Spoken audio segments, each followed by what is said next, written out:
bonjour à tous qui nous regardez. Avec Sarah, aujourd'hui on se fait une petite interview pour vous expliquer un peu qui elle est pour le lancement de nos formations BF équitation éthologique, son parcours, comment elle en est venue là et ce qu'on va mettre aussi dans ces formations qui se lancent. Voilà. Du coup, Sarah, commencer peut-être à nous raconter un peu ton histoire équestre, comment t'en es arrivée à être chez nous en fait déjà. Alors, j'ai commencé par déjà une formation toute bête qui est le BPGEPS, donc dans l'optique de pouvoir enseigner l'équitation. Ouais. Donc ça fait déjà plus de 10 ans, ça date. Et j'avais quand même le souhait d'aller me former directement au Haras de la Sens en équitation éthologique parce que je voulais découvrir ce domaine-là, en savoir un peu plus aussi sur les chevaux parce que dans mon parcours de cavalière, justement, je sentais qu'il manquait un peu ça. Donc je suis allée après pendant 1 an en formation au Haras de la Sens où j'ai passé mes brevets fédéraux d'équitation éthologique niveau 1, niveau 2. Et ça s'est tellement bien passé qu'ils m'ont proposé de rester là-bas. Donc j'y suis restée après pendant à peu près 1 an. Pendant cette année-là, je m'intéressais pas mal aussi au travail des jeunes chevaux, mais pareil, pour moi, il me manquait des outils. Donc je suis allée me former au Haras de Hus avec Robin Arnold et Sébastien Jolin, pareil, pendant à peu près 1 an. Où j'ai appris justement toute la base justement sur les jeunes chevaux et où ça m'a permis de pouvoir sortir un peu du cadre des méthodes, des exercices et de pouvoir vraiment l'appliquer sur le terrain, pouvoir comprendre aussi, aller un peu plus approfondir tout le travail autour du sport et comment fabriquer un jeune cheval de sport. Parce que c'était quelque chose qui pour moi était quand même complètement nouveau, aussi le travail sur les entiers, les chevaux entiers, etc. Je suis retournée au Haras de la Sens ensuite, après ça, où j'ai travaillé en tant que formatrice et où j'ai vraiment aimé l'aspect d'enseigner à des professionnels. Du coup, j'ai voulu aller un peu plus loin dans ces formations pour pouvoir enseigner plutôt à des professionnels, pouvoir enseigner à des élèves moniteurs. Donc je me suis d'abord dirigée vers un DEGEPS concours complet, où ça m'a permis aussi de renouer avec l'équitation de sport, à pouvoir ressortir en compétition. Et ça a été 2 années qui ont été très orientées là-dessus et ça m'a permis de prendre pas mal de techniques aussi et de pouvoir faire aussi la relation entre l'équitation éthologique et justement une équitation qui était plus technique, plus tournée vers le sport.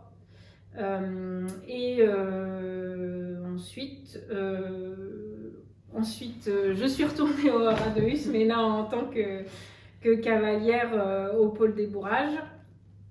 J'ai fait ça pendant 1 an et demi, donc c'est pareil avec ce que j'avais vu justement sur le côté technique.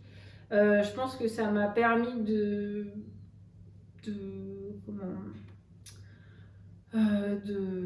pouvoir réaffirmer un peu toute cette technique-là et de faire un peu plus... pour moi, c'est vraiment là où j'ai réussi à faire le plus le lien entre ce qu'on avait, tous les outils de l'équitation éthologique pour pouvoir l'amener et pour pouvoir amener à ce que les chevaux comprennent ce qu'on cherche d'eux. J'ai continué un peu mon bonhomme de chemin en allant sur le DES GEPS derrière ça, et c'est là où je vous ai où s'est rencontrés et on a commencé aussi à travailler ensemble puisque j'étais déjà stagiaire pour vous pour le DES GEPS, donc pour l'instructorat, et puis et voilà. On en est là. Bon, j'ai plein de questions, faut que j'organise dans ma tête. Pour revenir un peu au tout début, où tu dis, donc tu as fait ton BPGEPS pas à la Sens. Non. Et avant, tu faisais quoi en fait comme discipline Je faisais pas vraiment. J'étais plus cavalière, je dirais cavalière amateur lambda, c'est-à-dire je faisais beaucoup de loisirs. J'étais un peu sortie en concours, mais pas plus que ça, parce que j'avais pas eu de chevaux, on va dire, avec qui j'avais vraiment travaillé. J'étais plus cavalière de club, propriétaire.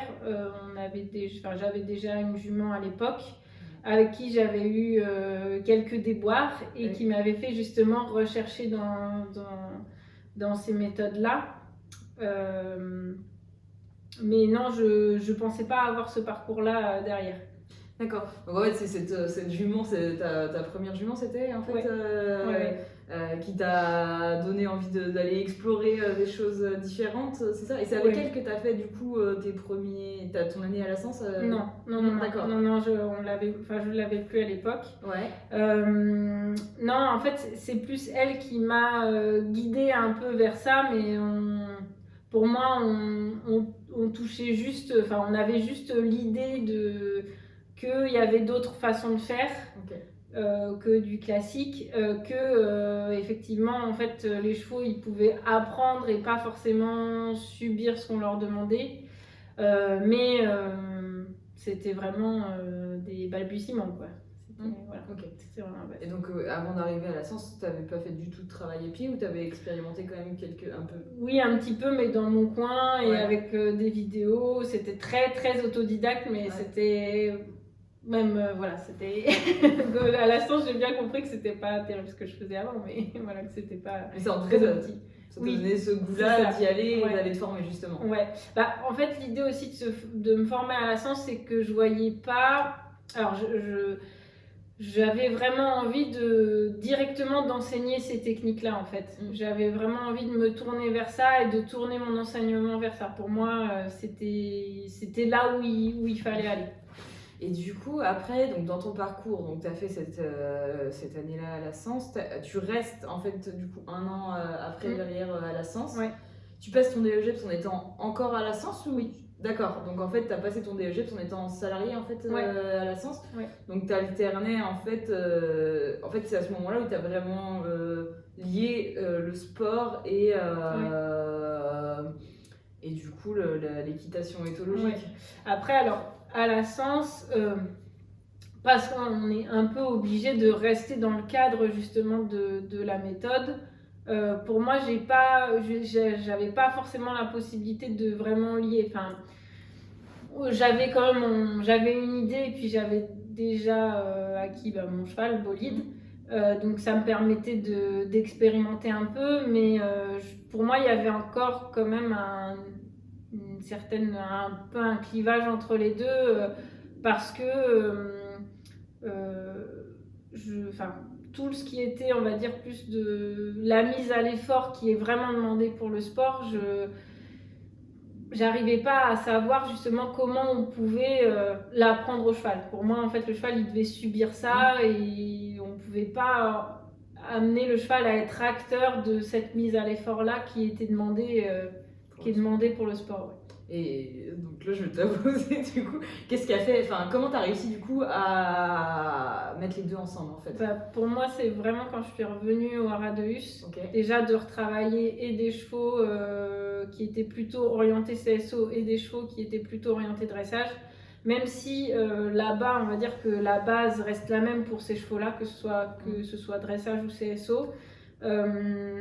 C'est vrai qu'à la fin du débourrage, on met vraiment l'accent sur le fait que on va céder, on va descendre, on va avoir une descente dans nos aides au moment où le cheval nous donne le bon effort, on va dire le meilleur effort qu'il puisse nous donner. En fait, petit à petit, on va avoir un cheval qui va s'employer de lui-même et pour moi, c'est là où vraiment je pense j'ai vraiment fait le lien entre les deux et que je vois plus maintenant l'un sans l'autre. Donc en fait, là-bas, c'est quelque part, vous rendez le cheval acteur de sa mise à l'effort. C'est ça. Ouais, c'est ça. Ok. Et c'est intéressant. Je réfléchis. Vers quoi et donc, parce qu'après, donc tu as été te former au bus, tu es revenue à la Sens. Ouais. Ok. Donc là où tu étais formatrice. Oui. Et après, du coup, tu es repartie oui. au US, là en tant que cavalière. Oui. En fait. Ok. Et qu'est-ce que ça. Enfin, tu as mis un point sur les Antilles où tu disais que tu as appris à travailler avec eux. Du fait que tu l'aies ressorti, qu'est-ce qui est différent?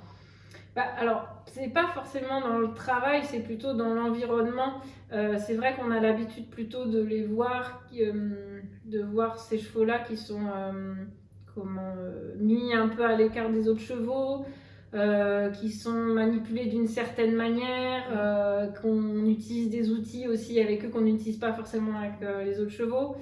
Et là, justement, de les voir dans l'environnement, alors là pour le coup c'est en boxe à côté d'autres hongres qui allaient, à l'époque on les mettait aussi pendant le week-end, on les mettait avec d'autres hongres et entre eux. C'est vrai que ça c'est une approche que j'avais jamais vraiment vécue. Et de voir au final que une fois qu'on les mettait dans un environnement qui remplissait tous leurs besoins, ça restait des chevaux comme les autres. Même si on avait quelques différences, par exemple, c'est vrai qu'il faut être beaucoup plus exigeant sur le fait qu'ils restent bien à côté de nous, qu'ils viennent pas sur nous, qu'il faut qu'ils répondent vraiment tout de suite et légèrement à nos aides. Mais c'est des petites différences individuelles et après ça dépend vraiment de chaque individu aussi.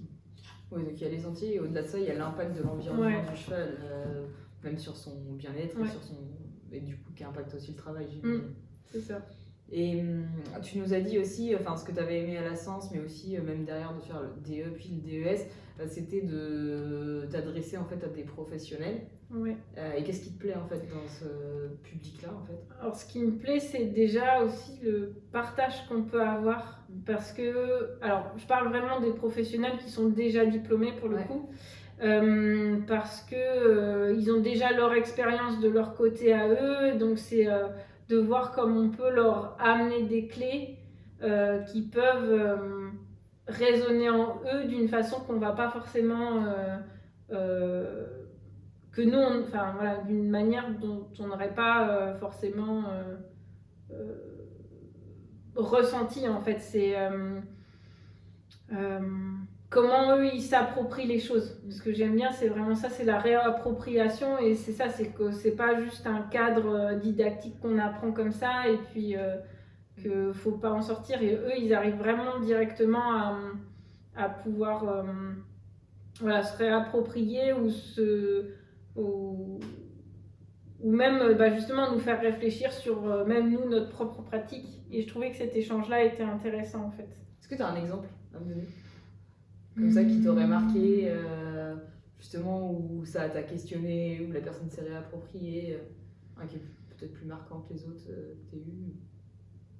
Après, comme ça, non. Après, c'est plus de manière générale. C'est vrai que j'ai pas eu une grande expérience, par exemple, en centre équestre. J'ai pu justement, pendant ma formation, pendant mes formations, être en tutorat dans des centres équestres, mais j'ai jamais vraiment travaillé en centre équestre. Et ce que je trouvais génial, c'est de voir comment eux, ils pouvaient s'approprier des exercices, par exemple les exercices du montoir, et les mettre en place avec leurs cavaliers, sachant que nous, généralement, quand on fait des cours, alors je parle vraiment là en équitation éthologique, didactique, on va dire, on va être avec un groupe généralement grand max de 7-8 personnes. Là, eux, ils sont avec 12 enfants, avec des poneys qui sont plus ou moins déjà éduqués ou sensibilisés à ces choses-là. Et ils arrivent quand même à mettre des choses en place comme ça, et on voit que petit à petit ça bouge. Et ça, je trouvais ça génial d'avoir ce feedback de quoi. Ouais, ok. Ouais, donc en fait, c'est des gens où tu as été, enfin des élèves en fait que tu avais eu, tu as été voir dans leur structure comment ils ont mis ça en place. Pas forcément voir, mais même voilà, discuter avec eux au fur et à mesure des stages, parce que souvent, c'est plus sur des stages modulaires, donc il faut suivre plusieurs stages, et c'est voilà, toute l'évolution qu'il y a eu chez eux entre les différentes fois où on se voyait en fait. C'est comment ils ont réussi à s'approprier ce que vous aviez fait et à le retransposer dans leur environnement. C'est ça. Ah oui, ok. C'est ça. Et du coup, ça fait partie des difficultés qu'on peut voir. Alors là, on peut nous le dire même à titre personnel dans le centre équestre, parce que ça nécessite à la fois que les personnes elles aient vraiment compris comment ça se mettait en place, et après de le retransposer dans un environnement différent. Ça, toi, qu'est-ce que tu penses pouvoir justement leur apporter sur ces sujets-là, même est-ce que c'est des choses que tu dois aborder dans les formations, la gestion des parents, d'expliquer des choses comme ça Alors c'est vrai qu'on est quand même sur un format qui est un peu court parce que ça répond plus à la disponibilité des pros. Donc c'est vrai que la gestion des parents, ça va être un peu plus compliqué, mais pourquoi pas justement leur donner des idées pour amener les parents par exemple à s'intéresser au comportement des chevaux, à la lecture des chevaux. Ça peut permettre des fois de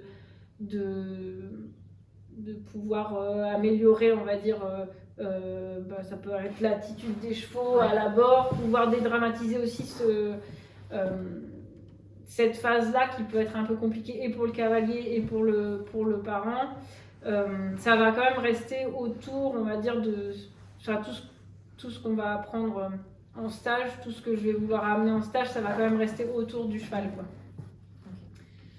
Ok. Et avec ton cheval, comment tu as fait justement, ce mix sport et équitation éthologique?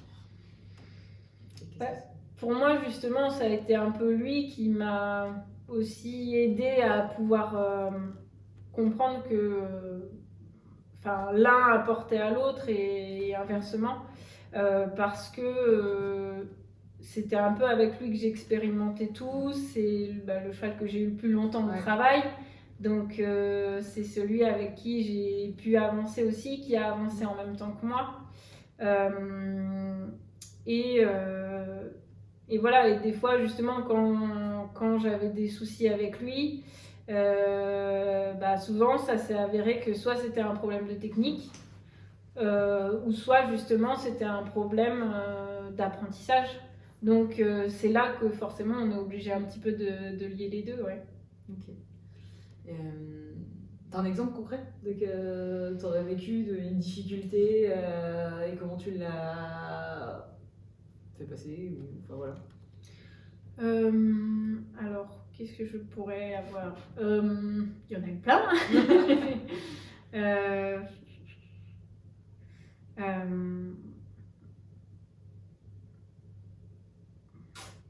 Qu'est-ce que je pourrais raconter? Désolée, je prends du temps. Non, mais c'est pas grave, de toute façon, on peut. Qu'est-ce que j'ai eu? Alors, après, c'est un cheval qui est très laxe. Qui a un très beau potentiel, que ce soit à l'obstacle ou même sur le plat, qui se déplace très bien. Mais j'ai eu beaucoup de mal à l'avoir en fait stable, que ce soit dans l'allure ou que ce soit dans son attitude. Et en plus, c'est un cheval qui est quand même qui est plutôt émotif. Et quand j'ai commencé à vouloir le travailler, j'étais très focalisée sur le fait que justement dans son attitude il reste stable, donc pour moi je cherchais, alors là je parle avec le recul que j'ai, mais c'est vrai que je cherchais beaucoup à le travailler justement beaucoup avec les mains, beaucoup à le garder avec moi le garder avec moi dans mon contact, à avoir un contact un peu dur. Et en fait, de faire ça, je voyais qu'il avait encore plus peur de l'environnement. Et quand je suis revenue à retravailler, parce que, alors là, c'était vraiment à la Sens, on devait faire des démos, etc. À le retravailler en école, où là, il avait une attitude qui était beaucoup plus libre. J'ai pu, en fait, régler ce problème d'émotionnel. Où là, justement, il avait le champ libre, en fait, pour regarder ce qui lui faisait peur. Et du coup, quand je suis revenue sur du travail avec le filet, j'avais un meilleur contrôle au niveau de mes jambes. Et au final, j'ai eu moins besoin de me servir de mes mains. Et ça a amélioré la stabilité. Et donc, en fait, c'était de passer un peu de l'un à l'autre. C'est pareil, de commencer effectivement par un cadre, on va dire, qui était plus technique. Revenir à quelque chose qui était plus dans l'ordre de son apprentissage à lui, pour revenir après sur de la technique qui m'a aidé petit à petit à moins avoir ces problèmes-là. Et je le vois encore, et c'est vrai que ça, c'est un truc que je vois aussi, par exemple, chez les jeunes chevaux auxquels on met, par exemple, on les travaille qu'un enraînement ou quoi, c'est des chevaux qui vont avoir plus peur, je pense, parce que ça leur bloque un peu la vision. Et c'est vraiment là que je me suis un peu, je me suis aperçue de ça, et voilà, pareil. Et un intérêt du coup de la cordelette, par exemple, pour derrière une utilisation pour le sport ou sur une difficulté comme ça, t'en aurais une ou pas? Alors pour moi, la cordelette, elle sert plus au cavalier qu'au cheval, parce que c'est un outil qui est complètement imprécis. C'est-à-dire que en fait, on peut que tirer dessus ou relâcher. Donc du coup, ça apprend au cavalier à être précis avec ses aides. Il peut pas avec ses mains aussi, parce qu'avec ses mains, c'est pareil, il peut soit la tendre, soit la relâcher. Après, il peut agir un peu sur le côté, mais ça reste vraiment imprécis. S'il arrive à contrôler son cheval avec cet outil qui est vraiment super imprécis, et même où le cheval il peut comprendre qu'il peut s'appuyer dessus, ça veut dire qu'avec un filet, il pourra faire beaucoup plus de choses en fait. Donc pour moi, en fait, c'est ça, tous les chevaux peuvent être montés en cordelette, et ça arrive des fois qu'on voit des vidéos de cavaliers pros qui n'ont jamais monté en cordelette, qui prennent un cheval en cordelette et ça marche tout de suite. Parce que justement, ils ont des aides ultra précises, donc le fait de changer d'outil, pour le cheval, ça change rien. Donc une fois qu'on a compris ça, je trouve que ça permet d'être encore plus fin, justement, avec un outil qui est fin à la base. C'est un bon test pour voir la finesse de nos aides. Ouais, c'est ça. Et le licol, pour moi, c'est pareil. Le licol en corde, son intérêt, c'est plus pour le cavalier que pour le cheval. Parce que au final, quand le cavalier il a des aides claires, que le cheval il soit en licol, en cavesson, en licol plat, ça change rien. Et même dans ton cas, comme tu disais, là, que ça lui a... en fait, c'est toi, ça t'a permis de lâcher prise finalement sur le fait sur la stabilité, quelque part, dans les exemples que tu m'avais donné tout à l'heure, sur le fait qu'il puisse regarder, alors qu'en filet, il pouvait pas parce que tu... Ouais, je le coinçais un peu plus. Pour moi, c'est aussi... oui, alors voilà, c'est... effectivement, il y a un peu de ça, et aussi, c'est de pouvoir se servir vraiment de tout notre panel d'aide en tant que cavalier. Vraiment ça. Parce que là, effectivement, je me focalisais vraiment que sur l'attitude, donc que sur le contact avec mes mains. Mais du coup, j'en oubliais le reste. Et ce qui faisait que quand je perdais le contrôle, j'avais que mes mains, mais sauf que mes mains, elles faisaient déjà tout. Donc oui, c'est sûr que ça permet aussi de prendre conscience de tous nos autres aides, nos jambes, notre assiette, notre tonicité, voilà. Ok, non, ça c'est intéressant. Et après, est-ce que tu peux m'en dire un peu plus sur les personnes, ce que tu aimerais apporter justement à ces professionnels qui viendraient en formation? Alors, pour moi, alors ça c'est un truc que je trouve assez important. Je trouve que il faut, comment dire? Désolée, hein, je reformule, mais ce que je voudrais amener, c'est de leur faire comprendre comment rendre leurs élèves améliorateurs des chevaux et pas juste utilisateurs. Parce que je pense que dans l'équitation actuelle, le souci c'est un peu ça, c'est que on prend des chevaux pour apprendre à un piéton à devenir cavalier, mais on n'apprend pas forcément au cavalier à pouvoir améliorer un cheval. Et si dès le départ on est dans cette optique-là, ça va nous permettre déjà de pouvoir améliorer notre cavalerie, pouvoir améliorer aussi leur bien-être parce que on a moins besoin d'aide pour pouvoir les utiliser.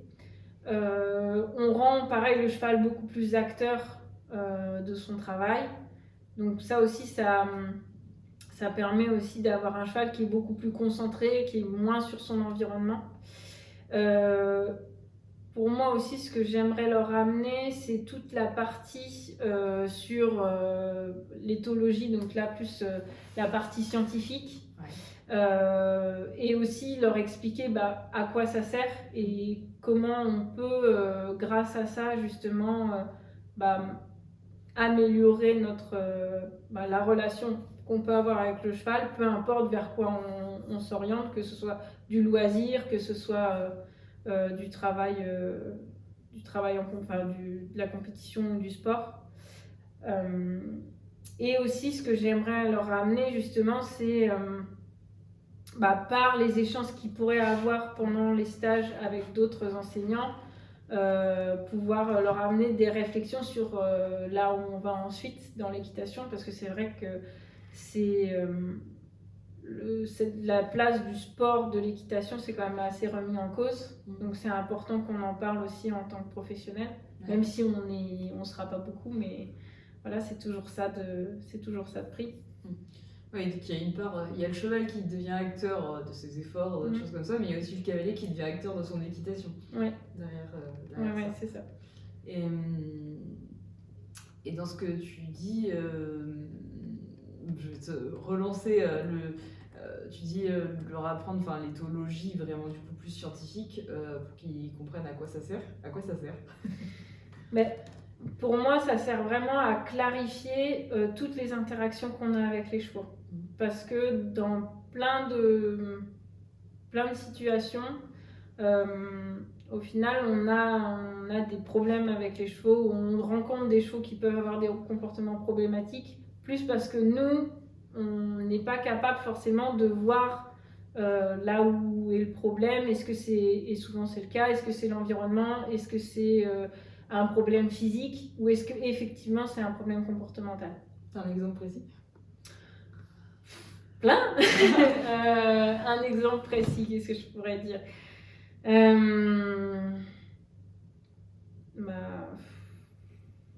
Qu'est-ce que je peux donner comme exemple? Un exemple précis, vraiment, tu veux... Celui qui te vient, qui peut illustrer ça. Exemple d'un cheval avec une difficulté et le fait d'avoir ces connaissances scientifiques te permet aussi d'évaluer d'où vient la problématique, comment tu as pu le résoudre. Ça c'est que j'en ai plein, mais du coup je sais pas.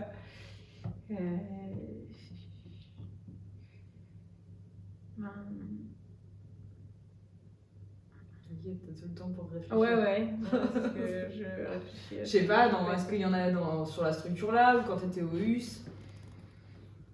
Oui, ou ou parler. Là, par exemple, pendant les cours avec les élèves, donc les élèves qui sont en BPGEPS et en AE, on manipule un des plus jeunes chevaux de la structure.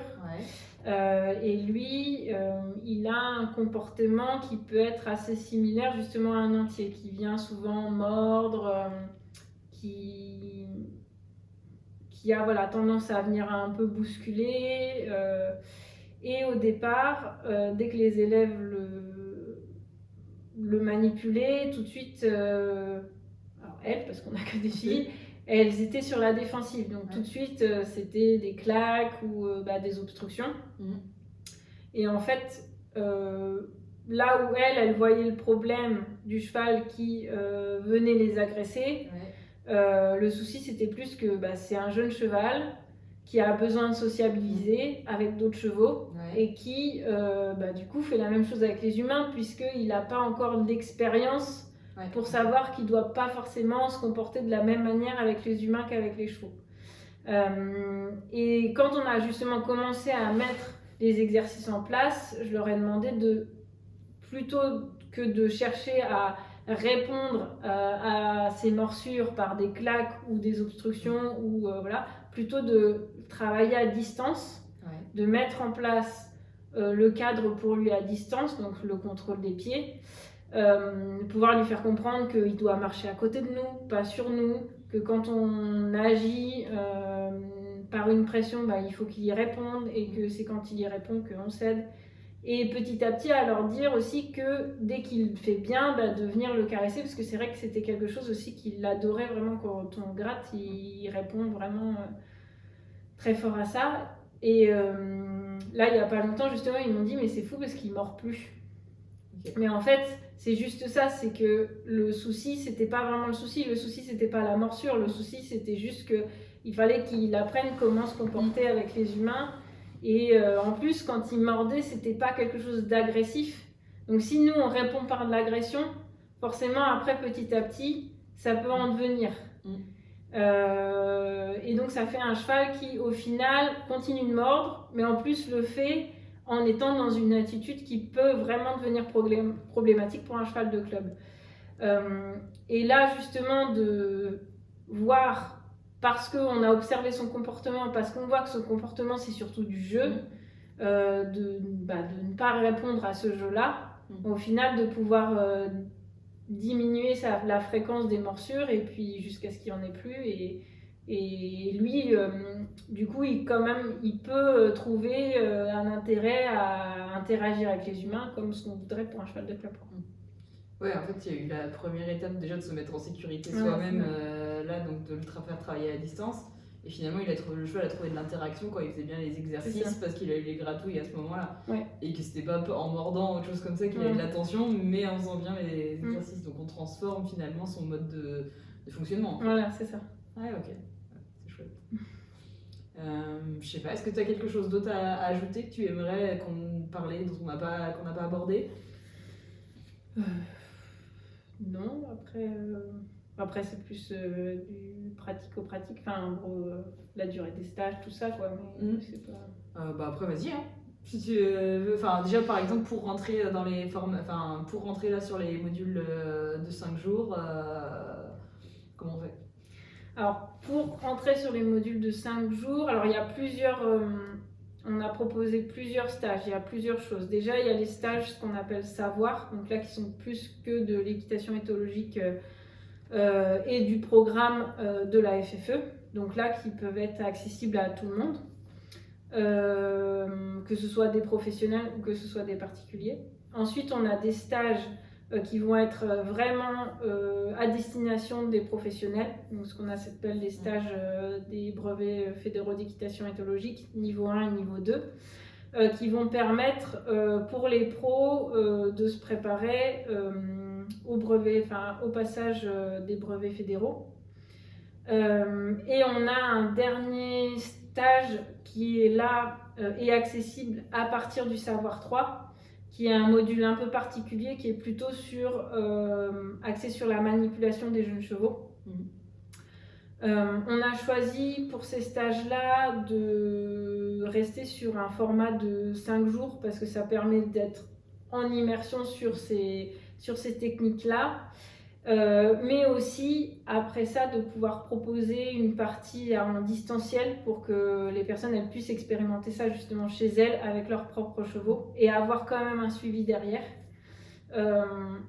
L'idée, c'est de suivre les stages, d'abord savoir 1-2, ensuite savoir 3, savoir 4, savoir 5, ou en fonction savoir 1-2, savoir 3, BF1 pour les pros, ou savoir 4, savoir 5, BF1 pour les pros qui ont déjà le BF2, pardon, pour les pros qui ont déjà le BF1.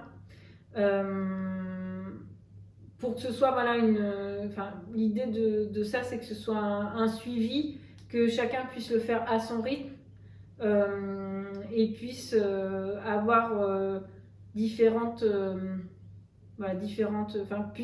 le faire à son rythme et s'approprier justement toutes ces techniques-là.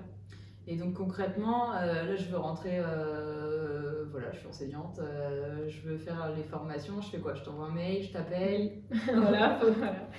Si vous souhaitez des informations, il ne faut pas hésiter à nous appeler, à nous envoyer aussi un mail sur la boîte mail des formations. Donc c'est formation@ecus-du6project.com. Et puis voilà, on vous donnera toutes les informations. Il y a des prises en charge qui peuvent être possibles pour les professionnels. Voilà. Et les plaquettes sont en téléchargement sur le site internet si déjà vous voulez plus de détails. Bon bah voilà, nous avons hâte de vous rencontrer et de vous avoir pour échanger et qu'on travaille sur tout ça. À bientôt.